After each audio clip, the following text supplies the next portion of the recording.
आमच्या जनहित न्यूज चॅनलला सबस्क्राईब करा, बेल आयकॉन दाबा आणि पहा जनहित न्यूज महाराष्ट्र चॅनलचे व्हिडिओ सर्वात आधी आपल्या मोबाईलवर।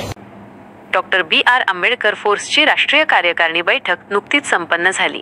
संघटनेचे अध्यक्ष आणि संस्थापक माननीय संदेशजी सकपाळ यांच्या प्रमुख उपस्थितीत एप्रिल 20 रोजी ही बैठक संघटनेच्या कार्यालयात आयोजित करण्यात आली होती। या बैठकीमध्ये बोलताना माननीय अध्यक्षांनी संघटनेच्या ध्येय धोरणांवर मार्गदर्शन केले। त्यांनी स्पष्ट केले की ही संघटना आंबेडकर चळवळीतील पूर्वीच्या पॅन्थरप्रमाणेच काम करेल आणि सामान्य जनतेच्या समस्या सोडवण्यासाठी सतत प्रयत्नशील राहील। डॉक्टर बाबासाहेब आंबेडकरांच्या शिका, संघटित व्हा आणि संघर्ष करा या तत्वावरच ही संघटना कार्यरत राहील, असे आश्वासन माननीय अध्यक्ष संदेश सकपाळ यांनी कार्यकर्त्यांना दिले।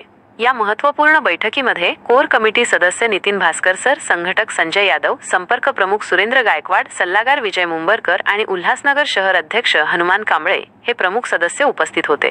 याच बैठकीत संघटनेमध्ये काही नवीन नियुक्त्या देखील करण्यात आल्या। रवी अनिल मार्वे यांची उल्हासनगर उपशहर प्रमुख म्हणून निवड झाली, तर अरविंद हरेश भोईर यांचीही उपशहर प्रमुखपदी नियुक्ती करण्यात आली। यासोबतच राहुल रामागोरे यांची उल्हासनगर शहर संघटक म्हणून निवड करण्यात आली।